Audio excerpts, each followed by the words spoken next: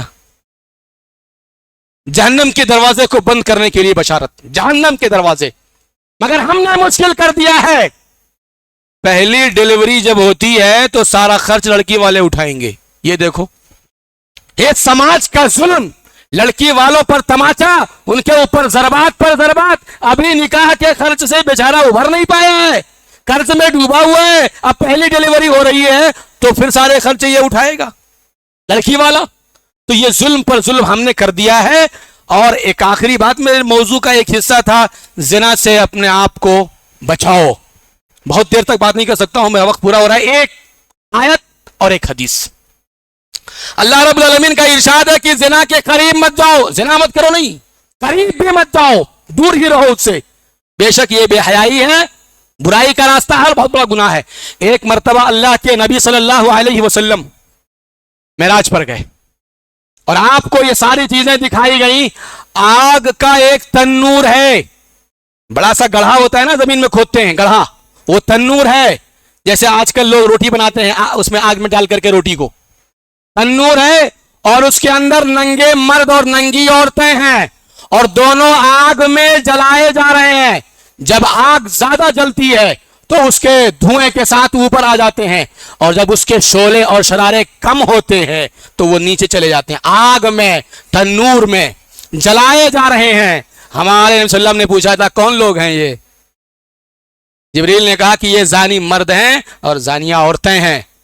آگ کی سزا, ایک موم بتی کا ایک قطرہ کینڈل کا اگر ہتھیلی پہ گرتا ہے تو چیخیں نکل جاتی ہیں. جہنم کی آگ کو کیسے برداشت کرو گے؟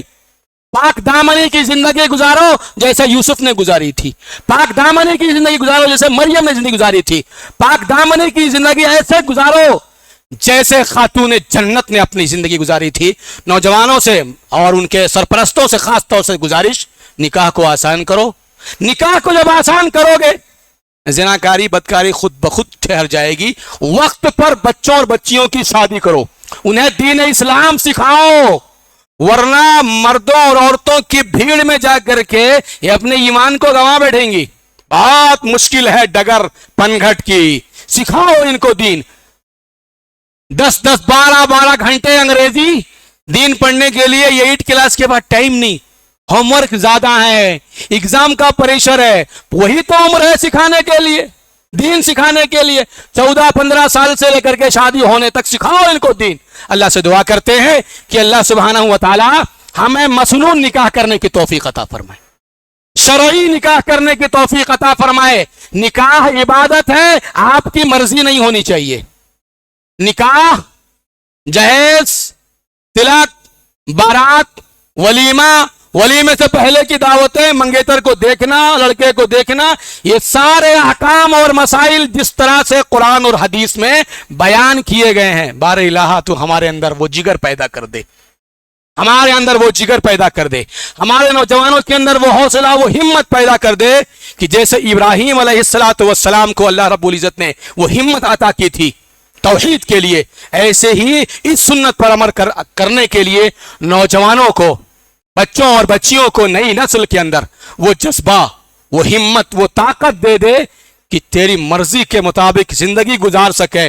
پھر تو نے جو وعدہ کیا ہے فضائل, مناقب اور ثمرات, وہ ساری برکتیں بھی تو ہمارے اوپر نازل فرما. آمین. اقول قولی هذا واستغفر الله لي ولكم ولسائر المسلمين واستغفروه من كل ذنب انه هو الغفور الرحيم. واخر دعوانا ان الحمد لله رب العالمين والسلام عليكم ورحمة الله وبركاته.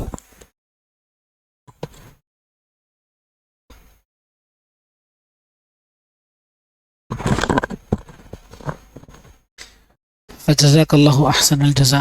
اللہ تعالیٰ شیخ کو جزائے خیر عطا فرمائے اور کہیں سنی باتوں پر ہم تمام لوگوں کو عمل کرنے کی توفیق عطا فرمائے. دراصل آج نکاح سے متعلق اور گھر کے سکون سے متعلق عناوین کے انتخاب کا مقصد یہ تھا کہ اللہ کے رسول صلی اللہ علیہ وسلم نے نکاح کے متعلق فرمایا کہ یہ تمہارا آدھا ایمان ہے. تو آدھے ایمان کی باتیں ہو رہی ہیں اور سنی گئی ہیں. آپ تمام ہی حضرات سے گزارش ہے کہ ہم اللہ تعالیٰ سے دعا کریں کہ اللہ تعالیٰ ہمیں کہیں سنی باتوں پر عمل کرنے کی توفیق عطا فرمائیں. ابھی الحمدللہ پہلی نشست کا سلسلہ ختم ہوا اور چائے نوشی کا انتظام کیا گیا ہے. آپ تمام ہی حضرات سے گزارش ہے کہ آپ چائے نوشی کرتے ہوئے مسجد کی پاکی اور صفائی کا اہتمام کریں اور گندگی کو نیچے پڑنے نہ دیں.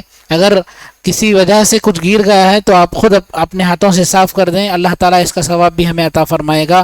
اور خواتین سے بھی گزارش کی جاتی ہے کہ وہ مسجد کی پاکی اور صفائی کا خیال رکھیں تاکہ آگے چل کر اس کی صفائی میں تکلیف نہ محسوس ہو. اور چائے کا انتظام باہر کیا گیا ہے. مرد حضرات سے گزارش ہے کہ چائے نوشی کر لیں اور جلد از جلد مغرب کی نماز کے لیے تیار ہو جائیں. اور جس طریقے سے آپ لوگوں نے ہماری اس محفل میں شریک رہ کر ہمارا ساتھ دیا ہے، آپ لوگوں سے گزارش ہے کہ بعد نماز مغرب ہماری ایک دوسری نشست بھی ہے جس میں ہمارے مہمان